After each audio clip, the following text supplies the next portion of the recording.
In today's video, we're going to be taking a look at the Limit Break Precon, which is one of 4 Final Fantasy precons that are coming out, and every single precon deck has 25 new cards, and they decided to reveal them all on the same day, so we're going to do our best to go through them, but let's jump into the video.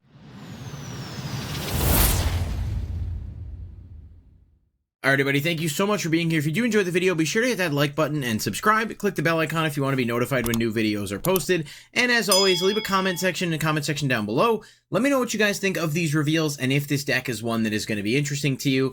Yes, we are talking about the Limit Break deck to get started, and this is a very, very hype deck because it is a $70 MSRP product and it is selling for about $150 or so online. You can imagine that it is a very, very big deal in terms of people's hype for it. Now, I have the majority of the spoilers up on Scryfall, but a few that weren't, and I had to count and make sure we had 25. There is a lot here, and some of the cards that are a little bit lesser, I'm not going to spend as much time on, otherwise this video is going to end up being like 30 minutes long, and neither you nor I want that, especially when there's other stuff that needs to be covered. So we're going to go through it relatively quickly, and I'm going to attempt to speak at a normal volume. We're going to talk about the face commanders first. So we have Cloud X Soldier. This is one of the 2 commanders. This is the face commander for the deck. It is 2 red, green, white, legendary creature, human, soldier, mercenary with haste. When it enters, attach up to 1 target equipment you control to it. Whenever Cloud attacks, draw a card for each equipped attacking creature you control. Then if Cloud has power 7 or greater, create 2 treasure tokens. We may have covered this when it was officially leaked a while back. I love everything about this card. I think equipment gets such a huge boost in this set as a whole, and this color combination is just perfect to do that. If you're familiar with the Dogmeat precon from Fallout, there's cards in that are going to slot right into this, or vice versa, if you want to make some Universes Beyond mishmash, whatever. But this card is just really strong. Being able to freely attach an equipment is massive. Cards like Colossus Hammer, but even bigger ones that cost more to equip it might give Cloud some instant protection. Just across the board, a fantastically designed card that I think is easily the most fun looking of the face commanders that we have to work with here. Now, we've got Tifa, Martial Artist. She's the alternate commander for this deck, and she's 1 red, green, white, legendary creature, human monk with melee, which of course says whenever this creature attacks, gets +1/+1 until end of turn for each opponent you attack this combat. Whenever 1 or more creatures you control with power 7 or greater deal combat damage to a player, untap all creatures you control. If it's the first combat phase of your turn, there's an additional combat phase after this one. Just, again, a really strong card. It's different than Cloud. It obviously is meant to play differently than Cloud, so you'd be constructing the deck differently. You're not focusing as much on equipment, but a second combat phase effect, as always, is really strong, and it's not incredibly hard to get 7 or greater, damage on a creature to hit, and it's, of course, 1 or more. So, it's a crazy cool card, and both of these commanders are really playable in their own right. And obviously, like I said before, the artwork is awesome. There's some different variants here, but I like everything about this. This is the precon I understand the hype for, even if I do think the price is kind of gross. I'm not justifying the price. I'm just saying I understand why it costs what it costs when you look at the cards inside so far. Now, let's get the couple of ugly screenshots I have out of the way because I could not find these on Scryfall or anywhere else. Wrecking Ball Arm is a new card. It is 2 mana, colorless legendary artifact equipment. Equipped creature has base power and toughness 7/7 and can't be blocked by creatures with power 2 or less. You can equip a legendary creature by paying 3, or you can equip regularly by paying 7. Obviously, Cloud can come out and just grab this right away with his ability, and being able to not only not be blocked, but also have an increased base power sets up right away to be able to deal a lot of damage and trigger Cloud's effects. Same thing with Tifa. You can set something up. I mean, she can't cheat the equip, but still it only costs 3, and you have ways to get additional combat phase going right off the bat. So it's a cool card. It's a good equipment, and I think it's going to see some play in a lot of different strategies. But generally, even outside of the Final Fantasy stuff, I feel like this card is a strong equipment that will work really well if you're playing Voltron, especially with a commander that benefits from equipment but maybe has less power in general. The other one is Red X3 Proud Warrior. I don't know why I didn't just say 13. 1 red, green, legendary creature, beast, warrior, vigilance, and trample. Other modified creatures you control have vigilance and trample. And then it has Cosmo Memory. It says when it enters, return target aura or equipment card from your graveyard to your hand. Just pretty solid across the board. Making your creatures have vigilance and trample means they're a lot scarier to deal with, and being able to get back auras or equipments means this works within a variety of different strategies, but is just a nice recursion that doesn't cost a lot of mana to play, and it's a 3/3 with vigilance and trample, so it's got that going for it as well. Just overall a solid card. Conformer Shuriken is another one that I like quite a lot here. This is a 2-drop legendary artifact equipment. Equipped creature has, whenever this creature attacks, tap target creature defending player controls. If that creature has greater power than this creature, put a number of +1/+1 counters on this creature equal to the difference, equip 2. So just to give you one quick example, if you're attacking with a creature that's, say, a 2/1, and you tap an opponent's creature that's a 5/5, then you're going to put 3 +1/+1 counters on your creature to make it so that its power is equal to the power of whatever the opponent's, creature is that you targeted. So being able to kind of get it going, and then if you have the ability to stack it, and if the opponent doesn't have other things to block or whatever, you just kind of like keep putting extra stuff on it.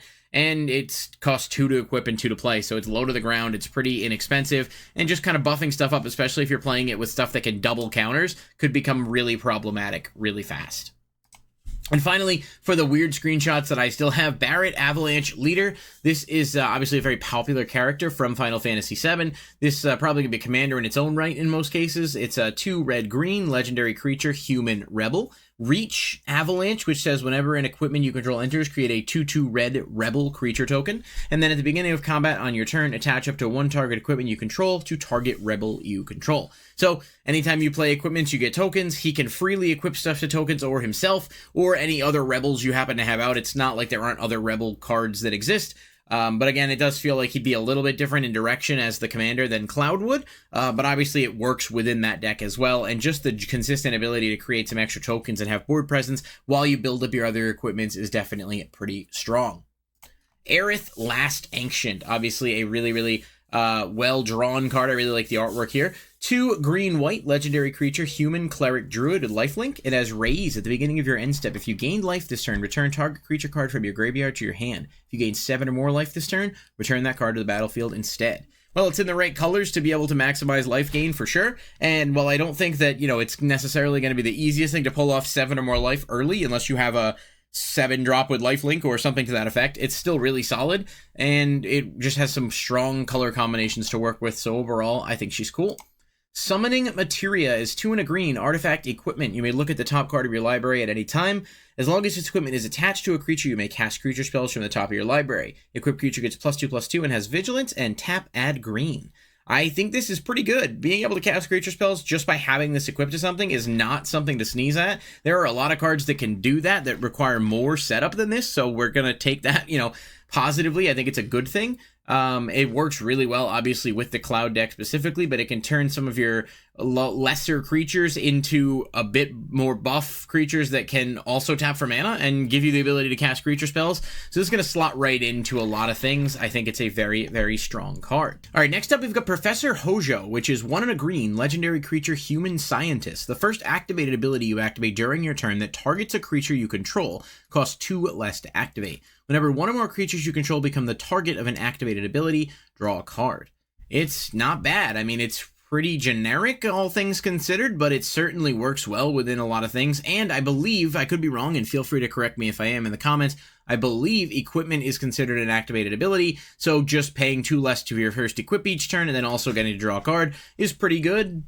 And yeah, that's pretty much what I have to say on that one.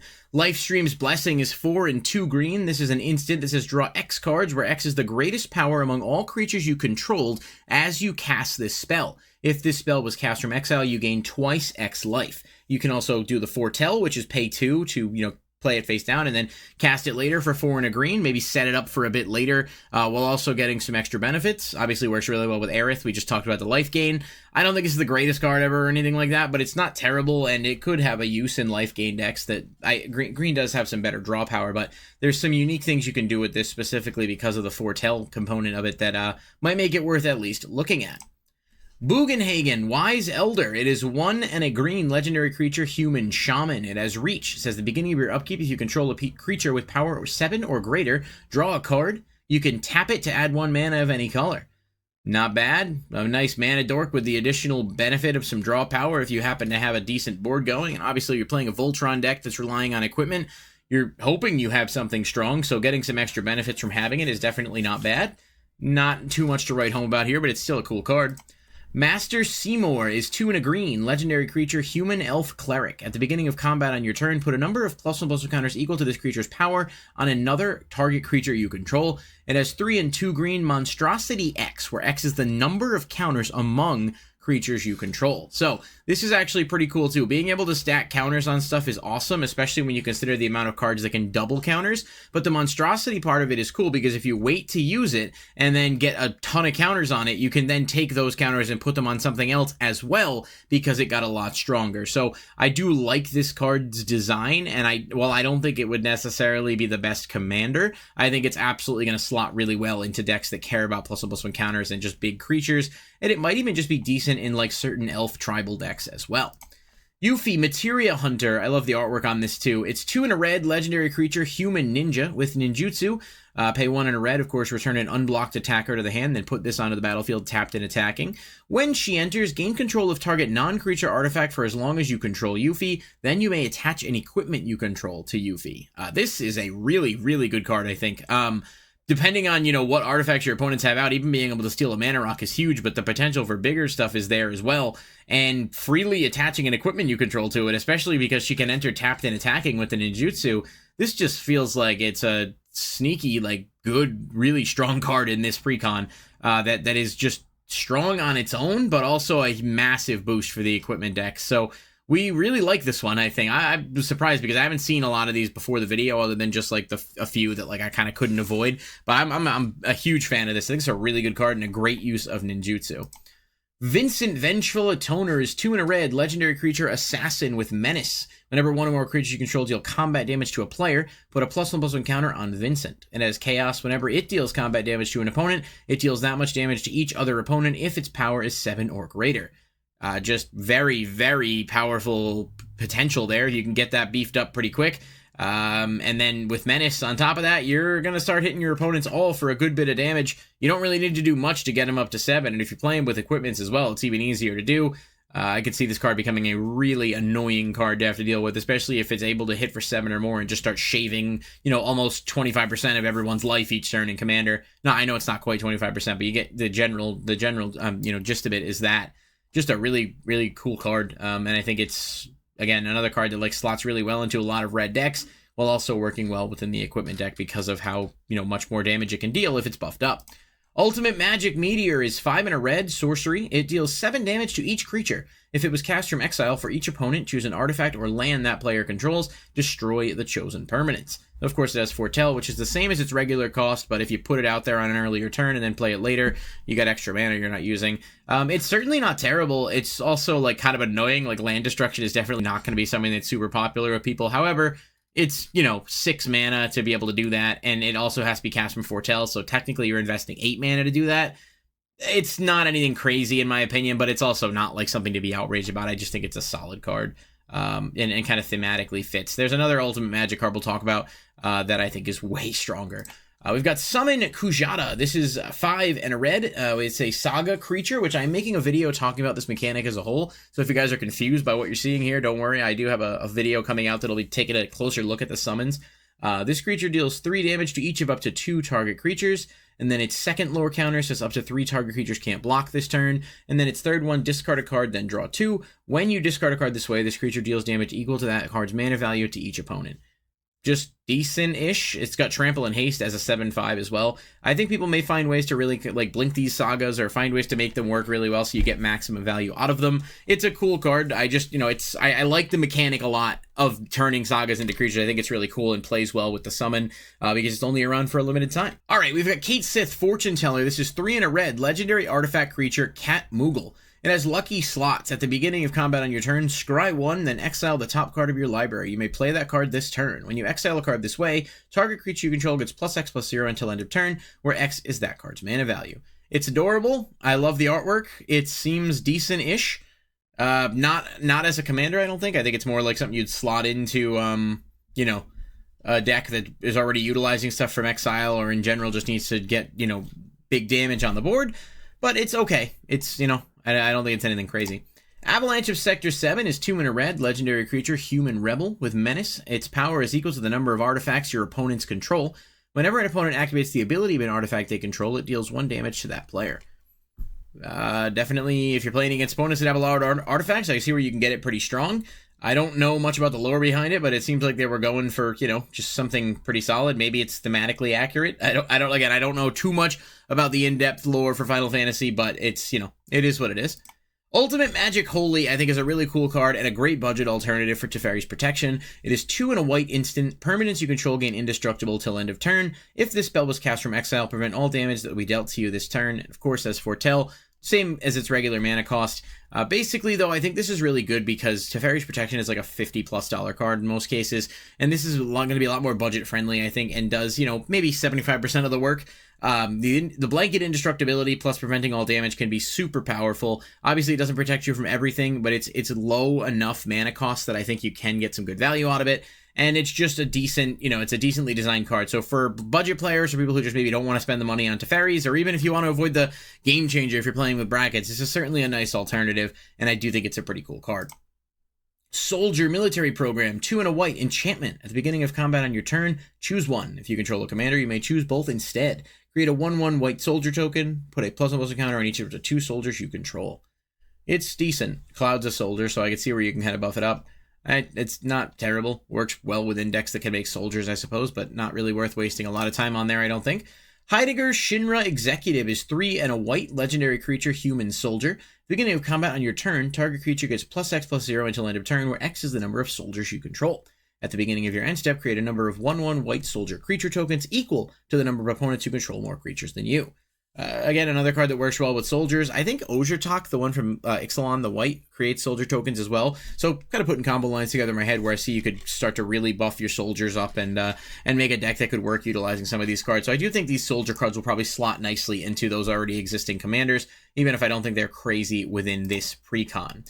Hela Trooper is 1 and a white creature human soldier with flying. Whenever it attacks, another target attacking creature gains flying until end of turn. Equip abilities you activate that target this creature cost 2 less to activate. I actually think this is kind of decent, specifically because you have other cards that reduce the equip cost as well, so you can really turn this into a big creature. You know, being able to bypass some of the restrictions that exist on, you know, the other equipments, I think it's not bad. The fact that, you know, it's low enough to the ground that you can play it in, you know, a Voltron deck once you've already put your other equipments out is not terrible, and it's a decent setup card on top of that, while giving your commander or whatever you're swinging with the ability to bypass blockers if they don't have reach. Flying, just solid overall. Elena Turk Recruit is 2 and a white legendary creature human assassin. When she enters, return target non-assassin historic card from your graveyard to your hand. So artifact, legendary, or saga. Whenever you cast a historic spell, put a +1/+1 counter on Elena. Not a bad card. There's some cards that do similar things in terms of recursion. She's low enough cost. I think she works decently well. Being able to get your stuff back is solid. It's a shame you can't get regular assassins. But maybe that's just so you can't, like, loop copies of her endlessly or something, if you're able to, like, somehow blink her. I don't know.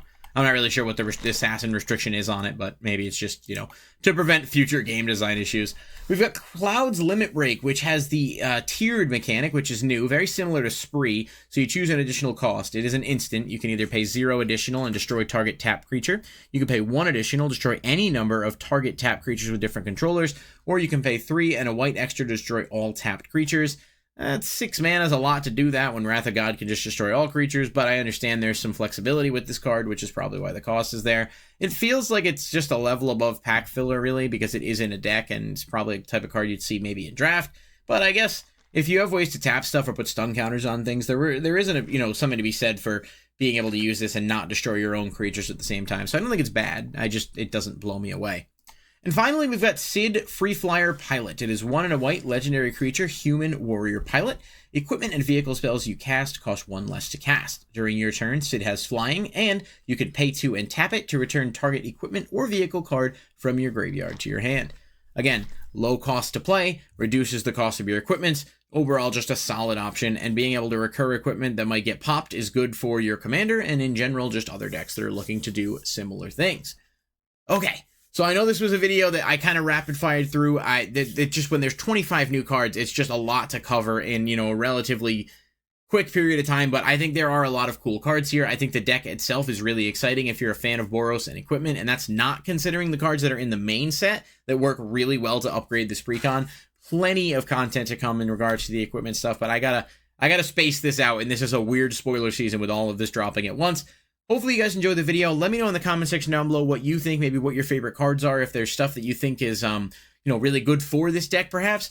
Because now would be the time to identify that and maybe buy some stuff that will maybe go up in price once the deck comes out. Obviously, you got to have a good eye for that stuff, but it can certainly help if it's something you're planning on building later. I'll catch you guys in the next one.